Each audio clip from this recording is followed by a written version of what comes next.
quelle affaire! Mais quelle affaire! Voilà quelques semaines encore, les Guignols de Canal+ poursuivaient chaque soir tranquillement leur travail de dérision quotidien. Et voilà, tout d'un coup, ils se retrouvent eux-mêmes, les Guignols, rossés, et se retrouvent au centre d'une tempête médiatique sans précédent dans l'histoire pourtant tumultueuse de la climatologie télévisuelle. Alors, qu'est-ce qui s'est passé? Il y a d'abord eu les mots et les gestes un peu déplacés d'un des auteurs des Guignols envers une journaliste du Monde, qui ont eu un très fort retentissement médiatique, et surtout, l'impact considérable du livre que vous-même, Guillaume Durand, qui êtes notre premier invité d'aujourd'hui, bonjour, venez de consacrer aux avanies que les Guignols vous ont fait subir tout au long... Une toute petite partie du livre, une partie du livre est consacrée à ça. Je croyais que vous alliez dire une toute petite partie des avanies. Non, non, pas du tout. Bon. Donc, une partie, en tout cas au moins de votre livre, est consacrée à tout ce que vous avez subi, ou dites avoir subi, tout au long des 2 ans de présentation de Nulle part ailleurs. Ça s'appelle La Peur bleue et c'est édité chez Grasset. Alors, face à vous, notre deuxième invité du jour, Alexandre Charlot. Vous êtes un des 3 auteurs actuels de l'équipe des Guignols. Vous écrivez chaque soir les sketchs. Les méchancetés sur Guillaume Durand. Les méchancetés, non, vous avez mis un tout petit peu la pédale douce sur Guillaume Durand, en tout cas les marionnettes. Hein. Et c'est une des premières fois que les téléspectateurs vont pouvoir vous regarder, vous écouter sans marionnettes interposées. Voilà. Je fais une exception pour vous, en fait. C'est gentil. Et on vous en remercie. Alors, avec Emmanuel Walter, qui a mené l'enquête cette semaine, et avec Arnaud Vivian, on essaiera de se poser la grave question de savoir si les limites du rire dans cette affaire ont été dépassées, et d'abord de savoir s'il y a des limites au rire et où elles sont. Mais on va commencer par des images, comme d'habitude, qui n'ont rien à voir. Il n'a échappé à personne que c'était cette semaine le 8 mars, c'est-à-dire la journée internationale de la femme, et que France 3 avait décidé de célébrer cette fête à sa manière. Une autre image de cette journée de la femme, une image plus mondaine et très parisienne. L'association Les Chiennes de Garde avait été invitée au Fouquet's. Ce mouvement féministe était accueilli aujourd'hui dans la cohue et avec la manière par le Fouquet's, un restaurant accusé d'avoir refoulé en novembre dernier 2 femmes seules, soupçonnées implicitement de vendre leur charme à des clients fortunés. Depuis, les propriétaires ont fait amende honorable. Ils accueillent au champagne des féministes ravies. Des excuses ont été faites à toutes les femmes qui ont été refusées au Fouquet's. C'est ce que nous demandions. Une initiative médiatique, des clientes ravies, un très beau sujet de télé. Jusque-là, tout allait bien. Et puis, vous allez voir, ça dérape étrangement. Écoutez bien. Ici, peu d'hommes et peu de jeunes, les rares féministes de la nouvelle génération se perdent un peu dans le vocabulaire officiel. Ce qui est évident, c'est que les femmes sont parfois les meilleures vectrices. Les meilleures vectrices. Oui, si, c'est ça. Je recommence. Voilà, alors le reste du reportage est extrêmement critique sur les féministes. Ça continue un peu sur ce ton qui est rare en télévision. Et alors moi, ce qui m'a intéressé, c'est cette phrase. Donc, il a gardé cette phrase au montage. On ne sait pas la question qui a été posée. On ne sait même pas la réponse qui a été donnée puisque c'est coupé au milieu. On ne connaît pas donc le contexte. Donc, le but est évidemment de ridiculiser. Et c'est quand même rarissime qu'à la télévision, on ridiculise quelqu'un à ce point. Et c'est vrai qu'en plus, c'est assez facile de se moquer d'une jeune féministe qui n'a pas l'habitude de fabriquer des phrases calibrées pour le journal télévisé avec un début, un milieu, une fin et qui dure genre 30 secondes. Et moi, ce qui m'a frappée, je me suis dit, mais jamais il aurait fait ça avec un homme politique, avec un patron, avec un syndicaliste. Et je me suis dit, quand même, il a dû éprouver un sentiment d'impunité. C'est-à-dire, je vais m'amuser avec cette jeune femme, il ne va rien m'arriver. Il lui arrive quelque chose. Voilà, c'était la réplique de notre potiche préféré, Arnaud Vivian. Pendant 2 ans, Guillaume Durand, vous avez présenté Nulle part ailleurs, qui est l'émission phare de la chaîne cryptée Canal+. Et pendant ces mêmes 2 ans, vous avez, Alexandre Charlot, écrit les sketchs des Guignols, qui sont la séquence phare de l'émission phare de... Faut pas me regarder comme ça. Pour l'instant, là, c'est parfaitement factuel. Et le moins qu'on puisse dire, c'est que pendant ces 2 ans-là, entre l'émission phare et la séquence phare, les collisions ont été assez fréquentes. Alors pour ceux qui auraient manqué quelques épisodes de ces escarmouches, un petit rappel en images. Ça commence par la séquence des Guignols du jour de la première émission de Guillaume Durand à Nulle part ailleurs sur Canal+. Ce soir, Guillaume Durand a donc fait sa rentrée avec un premier invité prestigieux, Gérard Depardieu. Bon voilà Gérard, comment dirais-je, merci d'être venu, t'es vraiment un ami. Oh, tu rigoles Guillaume, allez détends-toi ma couille. Ouais, ça va. Demain j'ai Patrick, jeudi j'ai Julien, ça va. Bon, et mercredi, qui t'a-t-il Guillaume? Zoé Valdès. Qui donc? Zoé Valdès, une écrivain, ça me stresse. Bon, t'as joué au tennis avec, non? Non. Ah bon? Mais tu l'as bien rencontrée à Saint-Trope? Non. Bah, donc tu la connais alors? Bah, je la connais pas. Oh, les risques qu'il prend, lui. Bon, ne soyez pas inquiet, Guillaume. On a 2 jours pour organiser un tennis au Racing. Allez, ciao, bonsoir.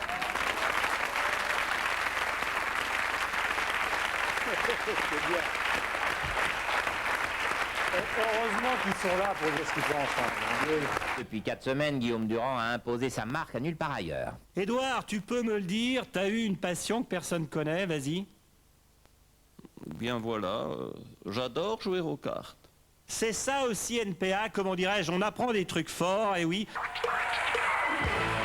Alors je vous demande d'accueillir le plus chaleureusement du monde Jean-Christophe de Plagnac.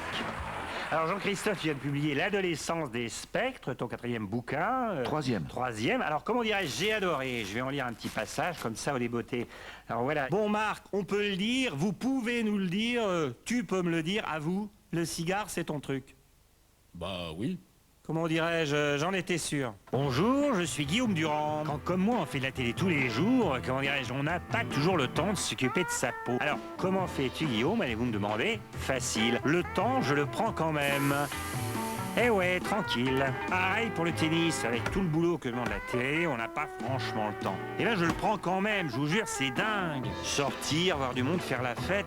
Quand tu bosses, quand dirais-je, tous les jours, sur une émission de 90 minutes en direct, là, honnêtement, c'est pas possible. On n'a vraiment pas le temps. Et là, je le prends quand même. Tu le crois, ça? Merci, Jean-Mi. Guillaume, t'as lu le bouquin de l'invité? Non, pas eu le temps, mais t'inquiète, je vais en parler quand même. Bien, alors on a voulu, à travers ce montage, donner une idée des angles d'attaque, qui étaient ceux des marionnettes pendant toute cette période. Donc mondain, ne lit pas les livres de ses invités, paresseux, préfère le tennis au boulot. D'abord, une simple question de curiosité, revoir tout ça aujourd'hui, Mais d'abord, il y a une partie que j'avais complètement oubliée. Ah oui Tant que ça a été comme ça, le problème ne se posait absolument pas, parce que je pense qu'effectivement, la caricature de l'archétype que peut être un présentateur de télévision, ça me paraît la moindre des choses. Moi, le seul problème, il y a 2 problèmes au départ de cette affaire, c'est les raisons pour lesquelles je suis venu à Canal. C'est-à-dire que l'idée qui m'a été soumise par Alain de Greff, c'est que ça évolue un petit peu vers le journalisme, pas vers une émission journalistique, parce qu'il y a les Guignols, parce qu'il y a Vandel, mais que ça évolue un petit peu vers ça, et notamment, puisque ça a évolué vers ça, la présence des politiques. Alors attendez, si vous voulez bien, on va revenir sur le rôle d'Alain de Greff, de Bruno Gassio, tous ces gens, mais simplement une question, si vous me permettez, juste une question de curiosité. Alors c'est vrai que nous, téléspectateurs, on regardait ça chaque soir, et ça paraissait quand même souvent très dur contre vous. Vous dites aujourd'hui acceptable. Mais non, pas du tout, parce que alors, je crois que Alexandre Charlot peut en témoigner. Au début, ça me faisait totalement marrer. Je veux dire, je ne suis pas allé à Canal+. En absence il n'y avait pas de nom d'oiseau dans les couloirs, il n'y avait pas de non, mais moi j'ai fait une erreur, je l'ai raconté plusieurs fois, contrairement à Nagui ou d'autres, c'est-à-dire que je suis arrivé tout seul et que c'était très difficile de vivre avec une équipe qui pour la plus grande partie était extrêmement sympa, mais pour l'autre partie avait une nostalgie profonde, et on peut les comprendre, de la période qui était la période Gildas de Caunes, et qui vivait avec ce paradis perdu, et que moi je n'étais pas ce paradis perdu, et j'étais un peu dans la situation d'un type qui achète une maison en Corse, qui arrive en Corse, et à ce moment-là, on lui explique les lois du milieu de la Corse. Or, moi... c'est juste un poil loin des Guignols. Quoi. Non, mais c'est le côté canal historique. Il y a des rites qui sont... Oui, c'est le côté... Oui, mais ça, moi, par exemple, je ne suis pas au courant de ces trucs-là. Moi, j'observe, je regarde la télé, en fait, comme vous, quoi. Sauf que Daniel Schneiderman n'écrit pas des sketchs. Moi, j'en écris. Et les histoires de politique et tout, en fait, non mais par exemple, moi j'ai vu tes interviews, moi ça me gêne pas du tout que tu t'invites des hommes politiques. Mais par exemple Sarkozy, on a regardé l'émission, quand tu lui as fait faire un quiz musical et que Sarkozy a chanté du Johnny, bon bah ça nous a un peu, comment dire, on a à la fois rigolé, on a trouvé ça un poil consternant aussi, et le lendemain, qu'est-ce qu'on fait? On fait, en invité, on fait défiler tous les hommes politiques, qui disent venez chez Guillaume Durand, c'est génial, il nous fait chanter des chansons, il y a un orchestre et tout. Et en fait, du coup, tu as préfiguré un peu de Drucker finalement. Voilà. Pas faux. Je vais répondre à ça. Sur l'histoire de Sarkozy, le problème, c'est qu'il se trouve que moi, j'avais arbitré le débat des présidentielles avant. En 95. En 95. Donc si j'avais été, j'allais dire, le baladurien de base, il est peu probable que je me sois retrouvé entre Chirac et Jospin. Point numéro 1. C'est pas ce qu'il disait. Non, mais je termine. Non, mais la question n'est pas du tout de parler d'intérêt ou quoi que ce soit. Tout ne commence pas à nulle part ailleurs. Oui, mais des interviews de Sarkozy, on en a fait. La question de la traîtrise, par exemple, qui était posée par Bruno, qui est une question justifiée. Non, mais tu parles et la traîtrise de Sarkozy par rapport à Balladur. Non, on traduit, on va traduire. Mais excusez-moi, mais j'ai peur que les téléspectateurs ne comprennent rien. Ce que vous êtes en train de dire, c'est que les Guignols, c'est la vitrine de querelles intestines internes à Canal, si je peux traduire et résumer. Je pense que des tas de journalistes ont posé à Nicolas Sarkozy la question de son attitude à l'égard de Chirac, puis à l'égard de Balladur, que j'ai fait partie de ces journalistes, que c'est une histoire qui était d'une certaine manière clôturée, et de considérer que l'histoire recommence spécialement à nulle part ailleurs le jour où il vient à nulle part ailleurs, ça consiste que ce qui s'est passé avant dans la presse, dans les journaux, n'existe pas et que tout commence à nulle part ailleurs. Alors, attendez, excusez-moi, serait le centre du monde. Et il n'a jamais été question de faire une émission politique à nulle part ailleurs. Alors, depuis le début de cette émission, on parle de vous, on parle de Balladur, on parle de Sarkozy, mais pas du tout des Guignols, pas du tout des marionnettes. Ce type de discussion-là, vous les aviez ensemble tout au long de ces 2 ans? Est-ce que ça vous arrivait? On en a eu une le lendemain de l'interview avec De Niro, parce qu'en fait, Libé avait fait un papier assassin et Guillaume est descendu pour nous dire, voilà, c'est pas très juste, tout ça. En fait, Libé a fait un papier assassin le lendemain de l'intervention de Gassio, Bruno, au moment de l'interview de Sarkozy. Non, mais aussi des Guignols. Une fois en 2 ans. Une discussion entre vous. C'est-à-dire que délibérément, vous les recherchiez pas, enfin, ou vous fuyiez, vous vous évitiez. On se croisait dans le couloir. Le premier jour, non, c'était au mois d'août, c'était avant la reprise. Non, on a croisé Guillaume. D'ailleurs, tu nous avais même proposé de déjeuner avec Henri Emmanuelli et on t'avait fait gentiment remarquer que c'était pas... C'est pas trop notre boulot de manger avec des femmes. Ils ont une idée d'une image d'un type qui a une cravate, qui serait baladurien parce qu'il trouve...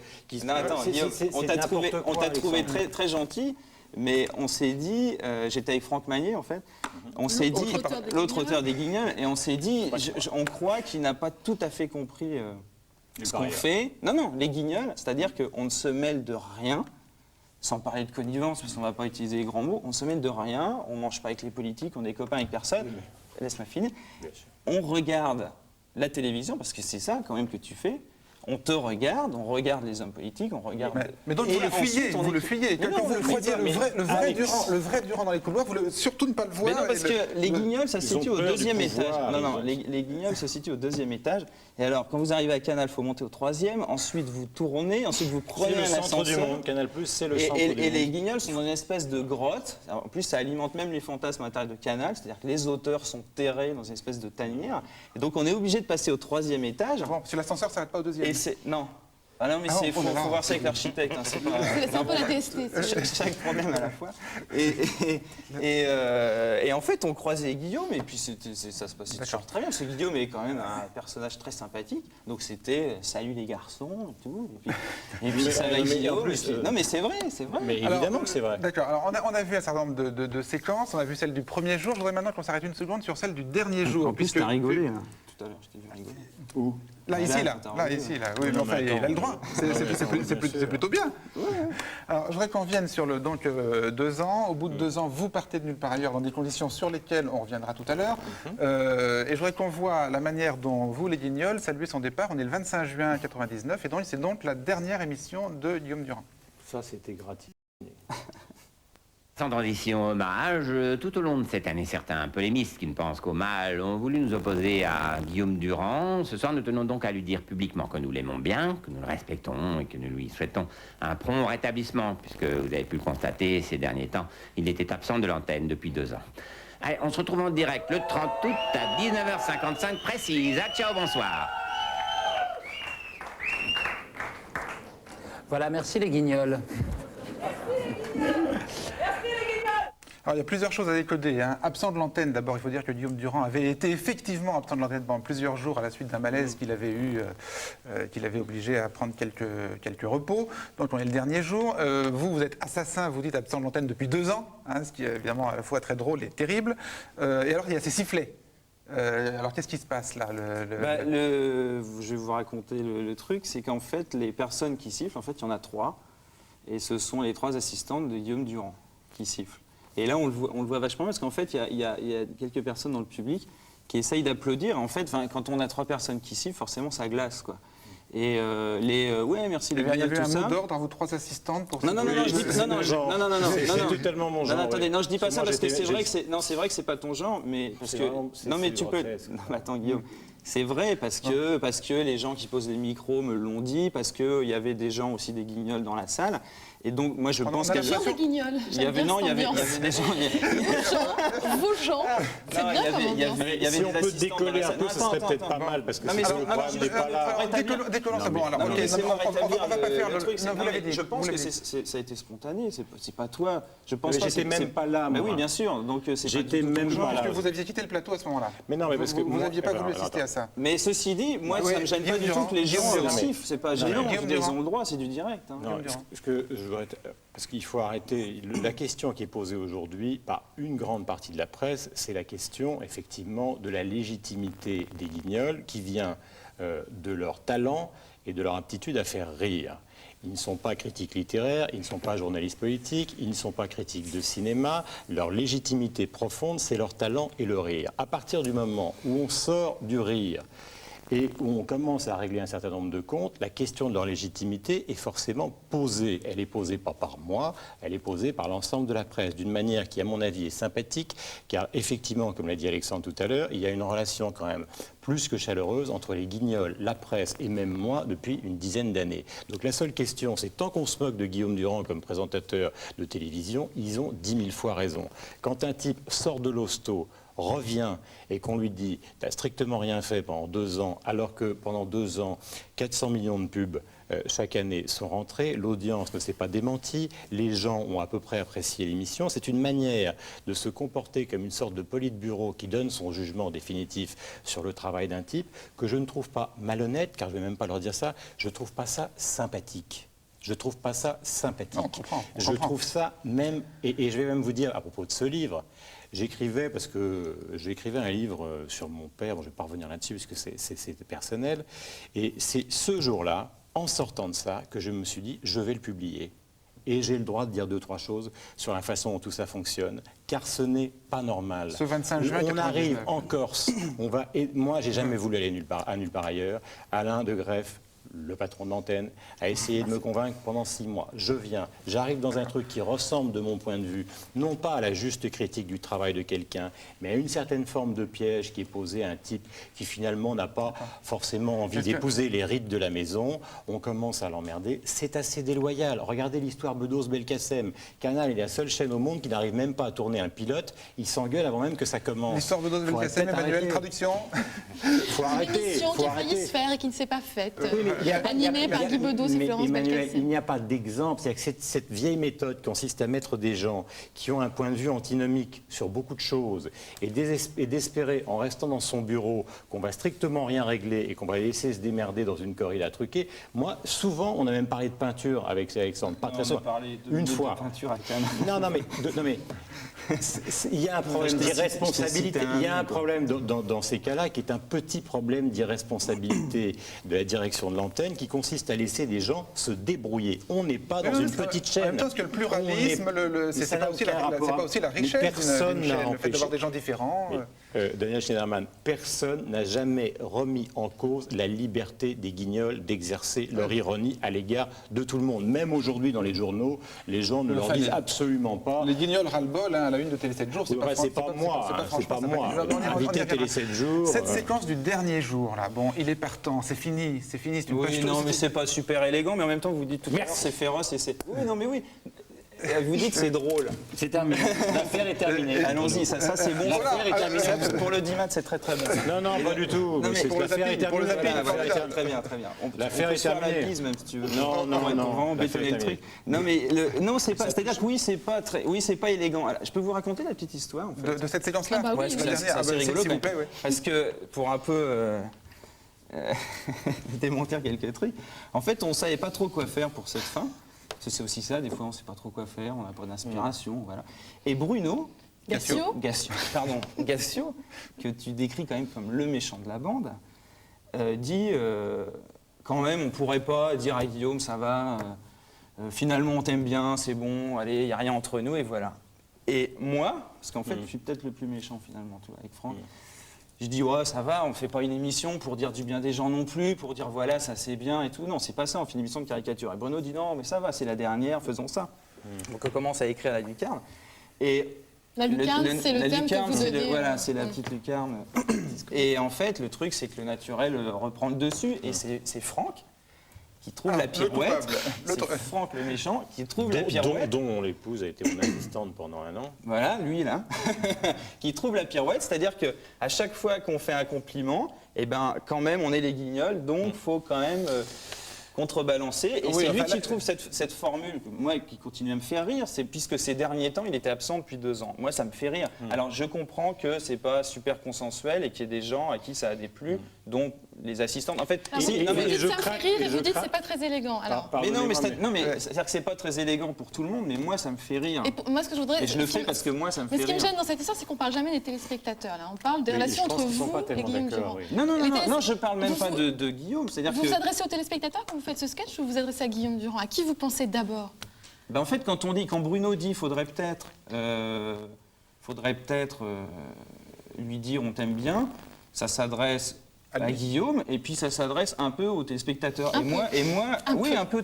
Non mais moi, je trouve qu'on oublie beaucoup le téléspectateur. Oui, non mais attention, c'est-à-dire que il faut aussi voir un truc, c'est que contrairement à pas mal d'émissions de la télé, c'est-à-dire les sitcoms, les séries, où on fait des études pour savoir ce que veut le téléspectateur, il faut savoir comment marchent les guignols. Les guignols, en fait, on fait ce qui nous fait rire, nous trois, point. Même pas ce qui fait rire De Greff, ça faut le savoir. Même pas ce qui fait rire à Lescure ou Jean-Marie Messier, parce que tu remontes quand même très très haut dans la hiérarchie. Jean-Marie Messier, qui est donc le l'actionnaire principal de principal. Canal+. On fait ce qui nous fait rire, nous. Ensuite, si ça fait rire le public, tant mieux. Si ça le fait pas rire, tant pis, c'est du direct. Ils ont le droit de ne pas applaudir, de ne pas rire et de siffler. Pardonnez-moi, je voudrais qu'on progresse un tout petit peu dans le débat, parce qu'on a beaucoup de thèmes à aborder. Alors, ces sketchs, quand on les regardait au jour le jour, étaient parfois d'autant plus féroces qu'ils venaient immédiatement après l'original. C'est-à-dire qu'on vous voyait vous et on voyait le sketch. Et parfois, il y avait une ressemblance qui était pour beaucoup dans la férocité. C'est totalement faux. C'est justement ça qui est complètement grotesque. C'est de confondre les gens avec leur image. Vous voulez bien qu'on donne un exemple? Alors, bien sûr. Alors, il y a un exemple particulièrement net, c'est le soir. Ça fait des mois que j'ai pas joué au tennis, on continue à me montrer avec une raquette. Non, mais là, il n'y a pas de tennis. Non, mais c'est un truc de dingue, c'est de confondre les gens avec leur image, on leur met des... C'est pour ça que moi j'ai écrit un bouquin en m'amusant, parce que j'ai mis Gassio, beauf, Agnès Michaud, mannequin Prada, De Greff, manipulateur. Du coup, maintenant, ils sortent dans Paris, ils se promènent avec des pancartes. Gassio n'est pas, Bruno n'est pas un beauf. Évidemment qu'Agnès Michaud n'est pas un mannequin Prada. Ça aussi, c'est un grand moment de télé. Simplement, il se retrouve dans une situation qui est un petit processus, j'allais dire, d'écriture. C'est-à-dire, il se retrouve dans la situation qui était la seule que je pouvais exprimer pour faire comprendre ce que c'était que d'être guignolisé à l'année, c'est de leur faire la même chose avec le même principe que celui d'Alexandre, à savoir en écrivant. C'est-à-dire, maintenant, les enfants... Quand Gassio sort dans Paris, qui va prendre un café dans un bistrot du coin, on lui dit « Tiens, t'as vu, il y a le beauf qui est là ». Oui, mais sauf que Guillaume, nous, léger droit de réponse. Alors que je pense pas du tout que ce soit le beauf absolu, mais il a sa pancarte maintenant. Alors je voudrais rajouter un personnage. Je voudrais rajouter un personnage à cette petite galerie. Il s'agit de Mikhaïl Gorbatchev.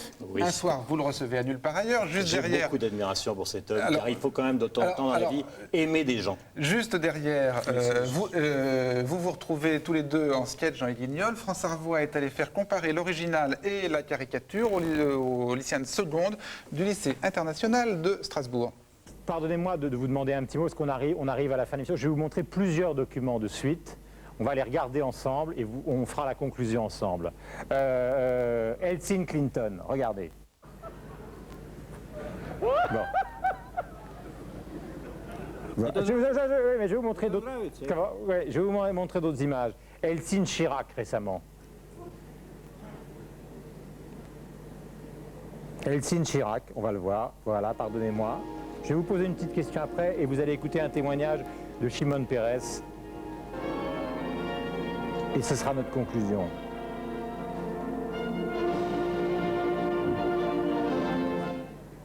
Et maintenant, voilà, c'était il y a quelques jours, Jacques Chirac était à Moscou. Je voudrais qu'on découvre le témoignage très franc de l'ancien Premier ministre israélien qui parle de vous.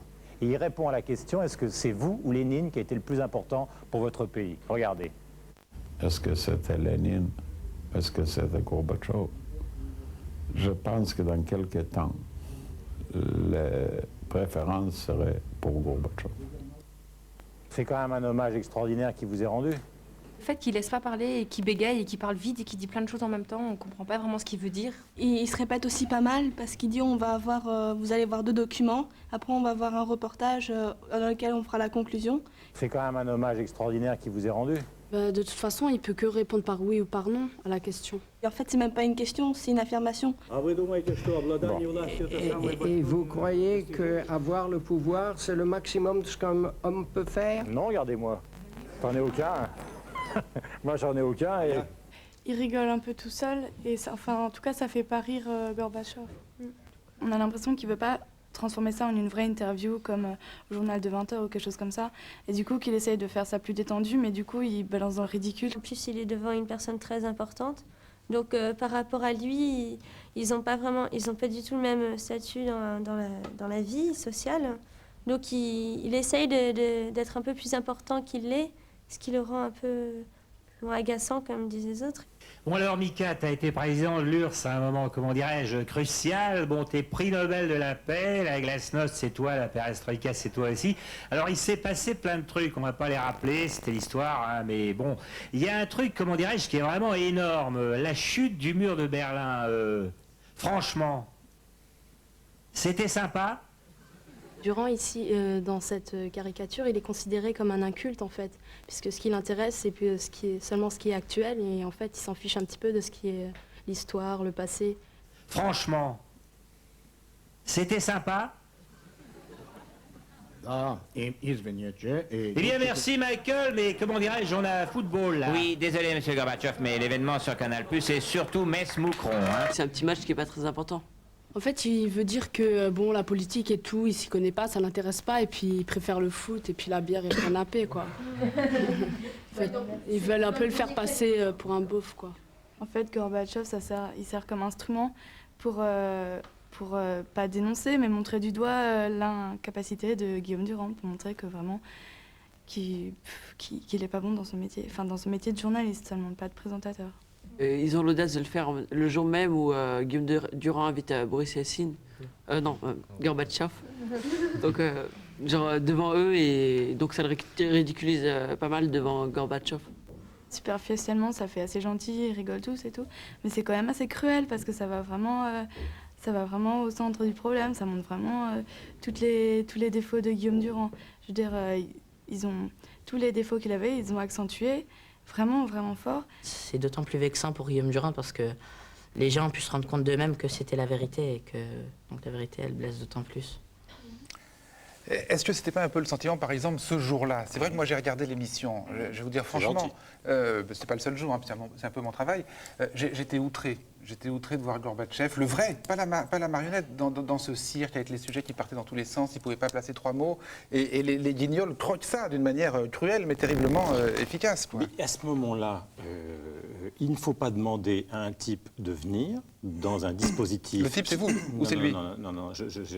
Non, c'est moi. Il ne faut pas demander à quelqu'un de venir pour, entre guillemets, changer un petit peu la nature de Nulle part ailleurs et pour lui laisser le même dispositif sur le dos.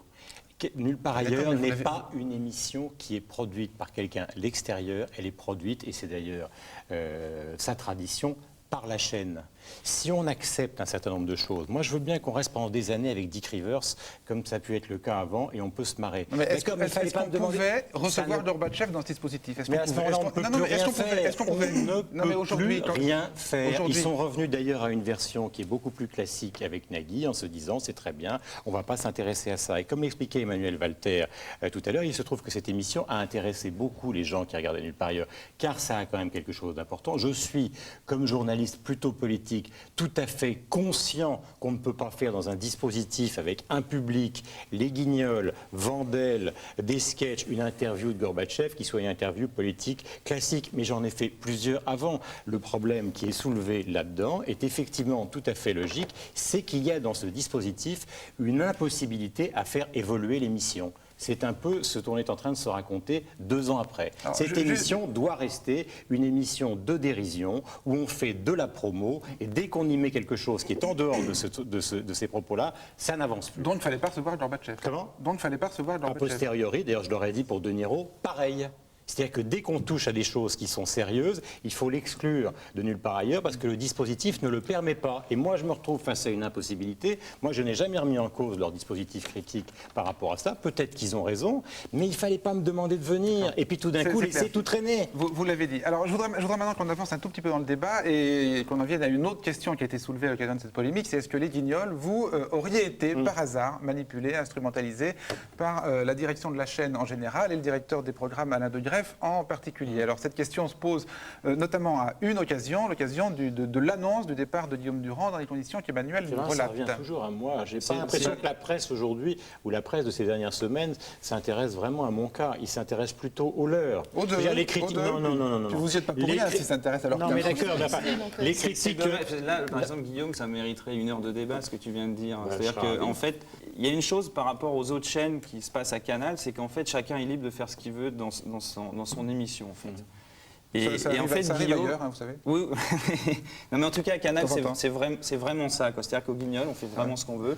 Vandel fait ce qu'il veut. Et Guillaume, en fait, pouvait faire ce qu'il veut. Et non, attends, laisse-moi finir. Laisse-moi finir. Non. Et en fait, bien sûr que non. Attends, Gorbatchev, on vous l'impose. On vous l'impose. Mais non, mais le problème. Je lève le doigt là. Bien sûr. On vous dit qu'il y aura Gorbatchev. Non mais. Laissez-le terminer. Et en fait, moi je crois une chose que Guillaume n'a pas compris, quand on lit son livre, il dit « Moi je rêve d'un père professionnel, le patron de presse ». Et en fait, je crois, jusqu'à nulle part ailleurs, qu'en fait, ce que tu sais très bien faire, c'est être un bon employé, un employé modèle. C'est-à-dire que tu sers les patrons de presse. Tu as servi R100, tu le dis, tu as servi R100, tu as servi Lagardère, je ne les cite pas parce qu'ils y sont tous. Et tu arrives à nulle part ailleurs, et en fait, on te demande d'être un peu le patron. Non. Et ça, en fait, c'est un truc, ça s'apprend pas. C'est produit par la chaîne, c'est n'importe quoi. Je l'ai fait 25 fois. Daniel Schneiderman dit, là, vous avez foiré votre interview, c'est quand même ce que vous lui dites. Vous avez foiré votre interview, vous avez mal fait votre boulot, vous lui dites, ah oui, c'est pas de ma faute. Mais non, mais pardonnez-moi, cher ami, mais c'est un petit peu bon. Moi, si on me dit, t'as fait une mauvaise lucarne ou je sais pas, c'était pas drôle, je dis, bah oui, c'était pas drôle. La question peut se retourner. La question peut se retourner et on va se permettre le sacrilège de la retourner. Est-ce que par hasard, vous-même n'auriez pas servi un patron qui s'appelle Alain De Greef? On revient à l'affaire du départ annoncé de Guillaume Durand. On est le 8 février 1999. Voici il a annonce. raison de dire que ça mériterait 1 heure de conversation. Alors, Emmanuel va arriver à lancer ce... Non, mais je vais y arriver, il n'y a pas de souci. Donc voici annonce que vous êtes sur le départ. En ces termes, on va regarder. Nagui va lui piquer sa place.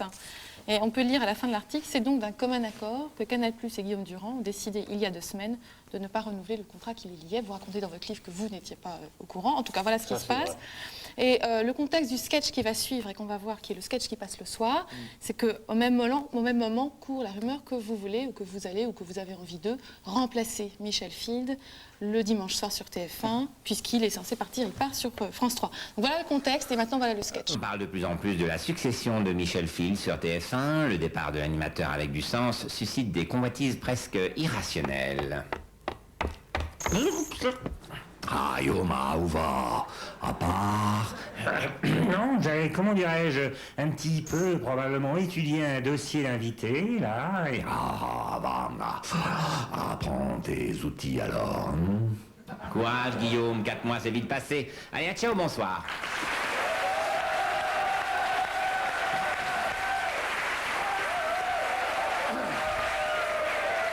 Merci à tous les deux d'être venus nous voir. Les Guignols ont tort, il y a des gens qui sont candidats à rien parfois. Alors évidemment, on est troublé parce que le matin, on lit quasiment dans Voici, Guillaume est viré par Alain De Greef. D'un commun accord. D'un commun accord, mais enfin Nagui va lui piquer sa place. Et puis le soir, on regarde et on voit que non seulement De Greef ne le vire pas, mais qu'il essaye de le rattraper avec une laisse. On s'est planté là. Ah bon? Oui, on s'est planté. C'est-à-dire qu'en fait, nous, on avait fait un sketch le vendredi d'avant où on l'avait fait après l'annonce du départ de Michel Field. Et on s'était dit, tiens, en fait, bon, Guillaume Durand, pardon, et là, depuis 2 ans, il va avoir envie de partir, et il va avoir envie, parce qu'il a le profil, l'intervieweur politique et tout. Et on avait fait un invité, on invitait Moujotte et Lelay, où Moujotte disait, non, il nous faut quelqu'un maintenant. Et alors, Guillaume rentrait dans dans la lucarne. Et puis il disait, ouais, enfin, faut quand même que ce soit quelqu'un de sérieux. Alors Guillaume ressortait. Et puis il y avait le lait qui disait, oh, on s'en fout du moment qu'il fait une émission par semaine. Donc Guillaume re-rentrait. Puis Eugène disait, ouais, faut quand même qu'il soit infaillible, qu'il fasse pas trop de conneries. Donc Guillaume ressortait. C'était extrêmement drôle. Enfin, le public, là, on n'avait pas oublié le public, c'est le public rigolait. Et donc le lundi, on lit ça. Et en fait, on est sur la même longueur. Enfin, on continue sur la lancée. On se dit, ah bah oui, tiens, ça doit confirmer le départ vers TF1. Et en fait, on se dit, là, De Greef le retient. Et en fait, c'est faux. C'est complètement faux. Encore une fois, on n'oublie pas le public parce que visiblement c'était drôle, mais c'est faux. Et là, De Greef, soit il vient nous voir et il nous dit pas supprimer cette lucarne, parce que ça, il ne le fait jamais, soit il nous dit vous êtes trompé, c'est pas ça. Et il l'a fait? Non. Soit il le fait pas, il le fait pas. Soit il fait rien. Donc il fait rien. Donc ça veut dire, est-ce qu'il a lu le JT? Parce qu'on lui remet nos copies quand même. C'est quand même le directeur des programmes ou de l'antenne, je ne sais plus. Donc soit il l'a lu et dans ce cas, visiblement il a laissé faire. Et sans parler, c'est une espèce dans ce cas, ce serait une espèce de manipulation par omission en fait. Donc là, je suis assez d'accord avec vous. Soit, comme ça arrive très souvent, De Greef ne lit pas ce qu'on fait, ne regarde pas ce qu'on fait. Et dans ce cas, et ben voilà, c'est une énorme. Parce que là, il apparaît pas comme celui qui licencie, donc c'est presque positif, enfin, son Ah oui, mais c'était pas du tout. Non, mais là, vous l'avez très bien dit dans Voici, ils disent pas Alain De Greef a viré Guillaume Durand, parce que si on avait. Nagui va lui piquer sa place.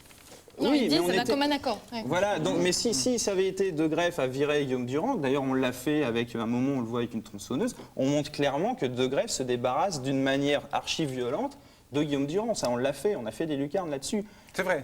Voilà, on la voit là. L'image là, il y a un sketch qui est très violent sur De Greef. Mais vous voyez, donc je sais pas, je suis un peu, je suis un peu confus pour cette histoire-là. Vous êtes très précis dans votre livre. Hein. Vous dites qu'ils sont instrumentalisés par De Greef, Alain De Greef, le directeur des programmes. Je veux dire, ils sont ces instruments, c'est dans le livre. Pardonnez-moi, mais depuis la rentrée courait la rumeur de l'histoire de Nagui. Plusieurs fois, j'ai demandé de savoir exactement ce qui allait se passer, parce que j'en aurais tiré moi-même les conclusions. Le problème, c'est qu'on m'a menti.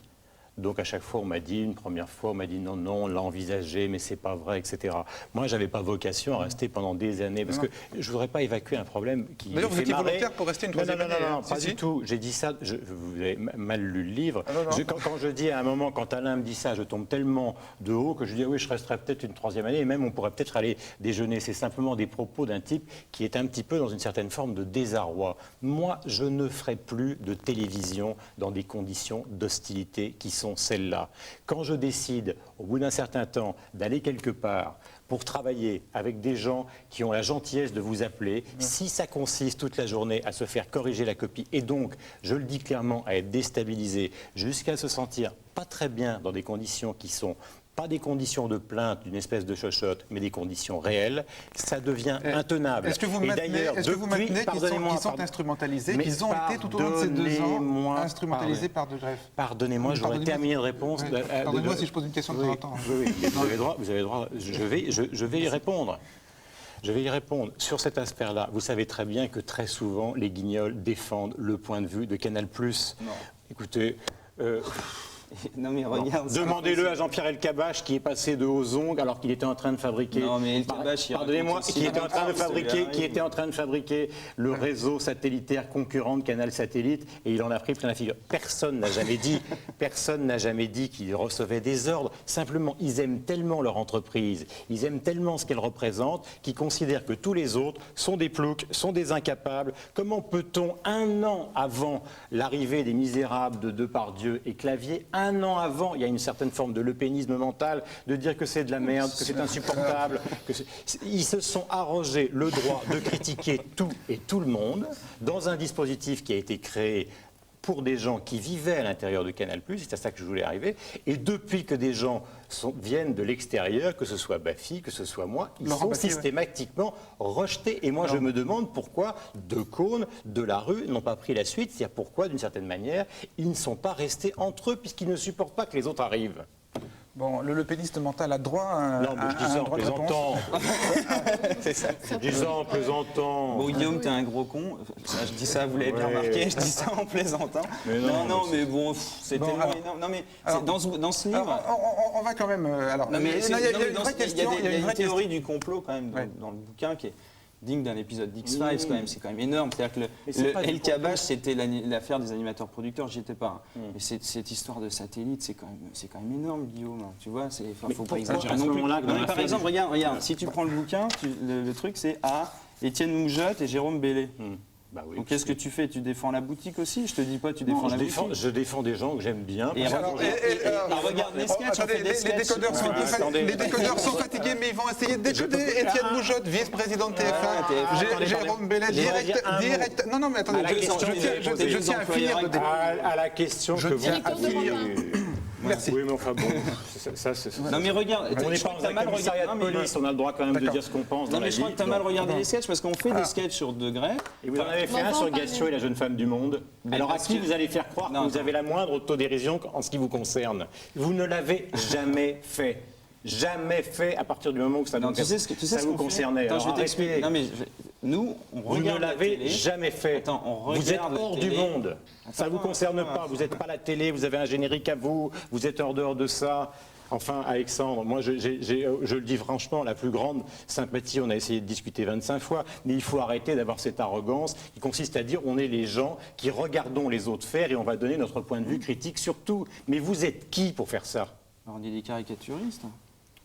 Oui, mais tant qu'ils sont à Charlie Hebdo, les caricaturistes, ou à Harakiri, qui sont les gens de ma génération, ils n'ont pas 3 millions de téléspectateurs tous les soirs. Mais c'est ça qui te gêne, on a suffisamment posé la question de la responsabilité. On a trop d'audience, en fait. Non, pas du tout. Au contraire, c'est très bon pour nulle part ailleurs. Mais on a suffisamment de responsabilité, nous les journalistes qui avons été mis en cause, y compris d'ailleurs Daniel, Le Monde, parce qu'on est tous dans les épisodes bien connus, la guerre du Golfe, etc., pour de temps en temps accepter, non pas de répondre continuellement sur Guillaume Durand, ces raquettes qui n'existent pas, et tout ce baratin que vous avez strictement inventé, pour essayer de vous poser la question vous-même de votre responsabilité par rapport à ce qui se passe. Or, vous ne voulez pas vous la poser. Quand Gassio se comporte mal, il y a 0 carton rouge qui lui sont donnés par les Guignols. Je crois que, non, mais De Greffe, c'était plutôt pas mal, mais... La réponse d'Anna De Greffe à cette affaire, oui. Moi, je crois que c'était suffisamment clair, la réponse de De Greffe. On n'était pas fait pour travailler ensemble. Au revoir, merci. Je peux juste dire un truc. C'est-à-dire que Bruno Gassio, enfin toi, tu es un présentateur et accessoirement journaliste, et donc tu fais de la télé, et on te regarde en caricature. Moi, par exemple, l'année dernière, j'ai écrit une lucarne sur Gassio à 1 an de plus. Qui disait, un an de plus, qui était une émission de Canal. Voilà, qui est une émission de Canal, et Bruno faisait le con un peu, et j'avais dit, en fait, je montrais Bruno qui faisait les mêmes vannes, et en fait, le truc, c'est 1 an de plus, Bruno Gassio, c'est les mêmes vannes 1 an de plus. Voilà. Et je le caricature sur son image publique. Ce qui s'est passé avec Kerviel, Sylvie Kerviel, la journaliste avec du Monde. Sylvie Kerviel, la journaliste du Monde, moi, franchement, je trouve ça plutôt lamentable. Alors, un élément. Mais c'est pas un truc qui s'est passé de manière publique, tu vois. Et en plus, alors, vous avez dit quelque chose de très précis. Vous avez dit ils sont la voix de son maître, ils sont la voix de Canal+. Ils aiment tellement leur entreprise qu'ils ne la critiquent jamais. Mais c'est vrai.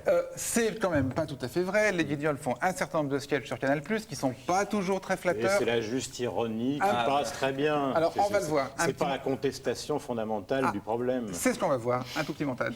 Canal+ fête ses 15 ans d'existence, un anniversaire à tout casser se prépare dans la grande tradition des fêtes Canal, avec beuverie, créatures de rêve et rock'n'roll. Avec 15 ans, faut marquer le coup. En effet, Pierre. Ah ouais, fou de bordel. C'est quoi le truc le plus dingue qu'on pourrait faire? Prendre 15% du capital de Murdoch en vendant 9% de Canal à un investisseur qu'on rachèterait à 35%, tout en lâchant du lait sur AOL? Ouais, ou carrément plus fun si on pouvait. Acheter des actions Euro Disney? Ah, poilant. Il y a 1 mois et demi, Canal+ s'alliait avec Lagardère, un partenaire de poids, souvenez-vous.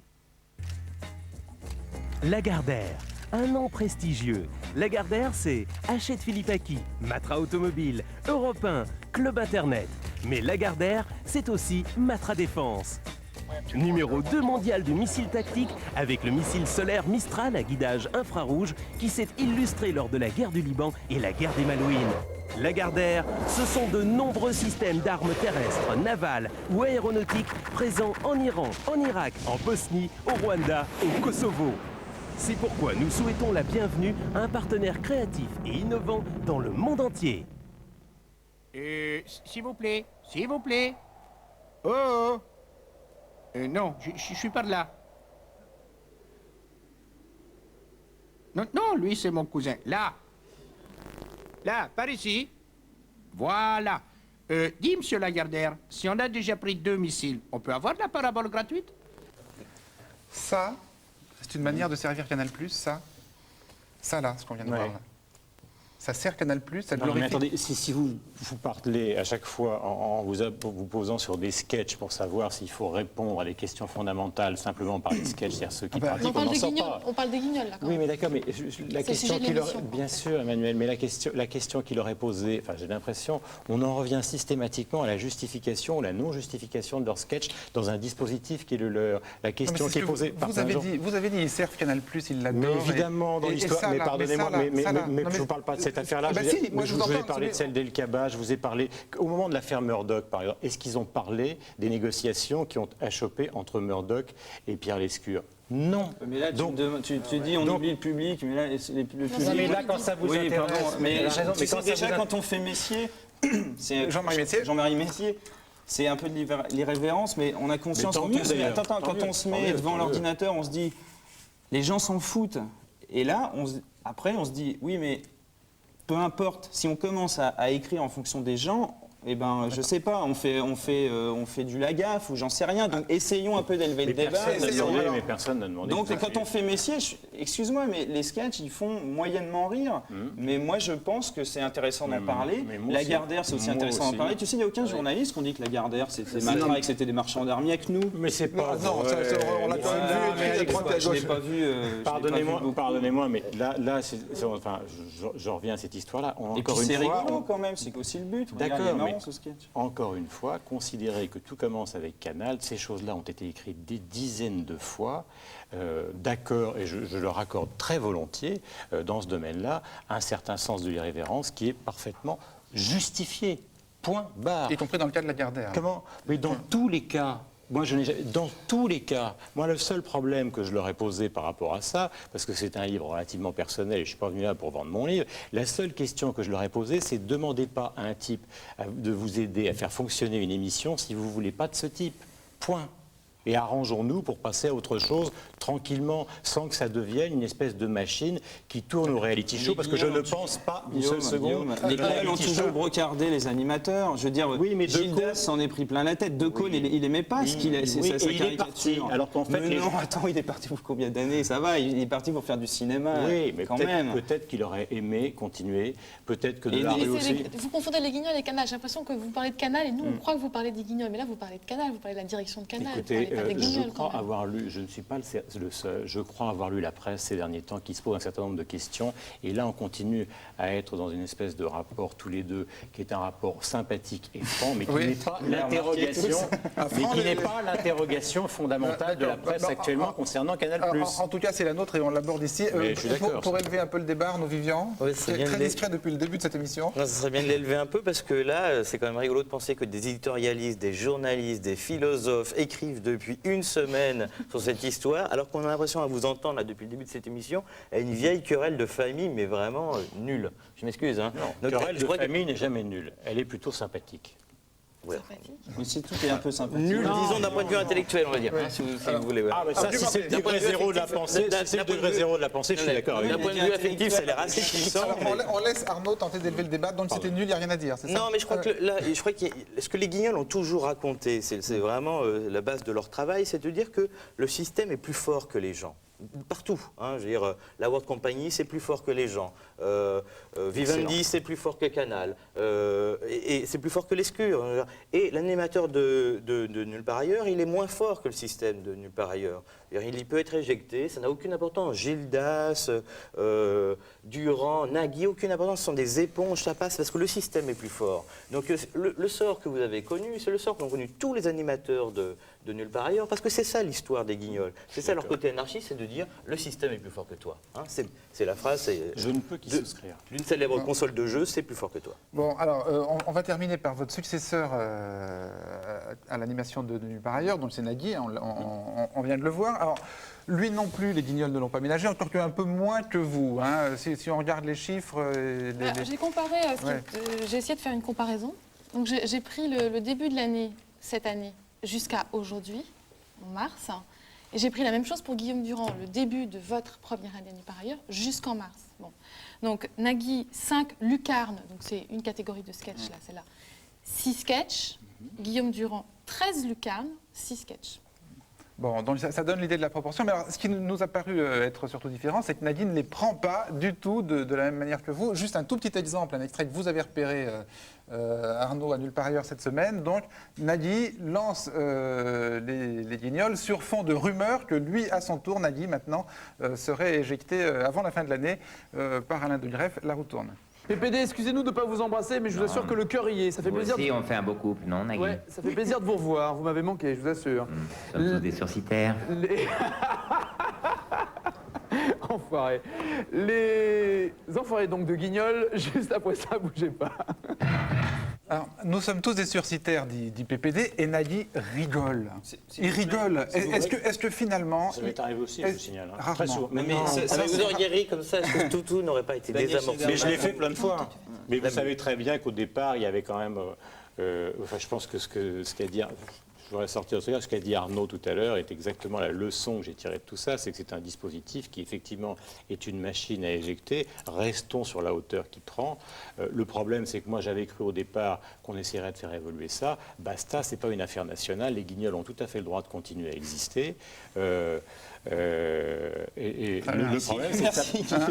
non, mais parce que la question est posée dans les journaux. Je ne parle pas de moi. Moi, je ne l'ai jamais posée. Tu as posé la question et puis ça a été relayé. Ça a été amplement relayé à la une de Télé 7 jours. Alors, l'infernal dispositif d'arrêt sur image, dispositif d'arrêt sur image va vous éjecter tous les deux parce que le temps est écoulé. Juste un truc, mais c'est que vous avez droit à un mot de la fin. Quand il fait ça, le coq, en fait, c'est lui. C'est pas nous qui Yves Lecoq, l'imitateur des Guignols. Yves Lecoq, l'imitateur de PPD. C'est lui, en fait, qui fait ça. C'est pire, c'est qu'il a intégré votre système complètement. Ouais, mais des fois, c'est pas toujours très. C'est pas les Guignols qui ont écrit la phrase, on est tous sursitaires. On est tous des sursitaires. C'est une improvisation. Très bien, merci à tous deux pour cet échange. Merci à la décodeuse Emmanuelle Walter qui a eu beaucoup de travail tout au long de cette émission pour que cette querelle de famille ne reste pas tout à fait dans la famille, mais essaye de vous intéresser un tout petit peu, vous. J'espère qu'on y est arrivé. Rediffusion de cet arrêt sur image jeudi 10h50. Prochain arrêt sur image dimanche prochain à 12h30. Au revoir à tous.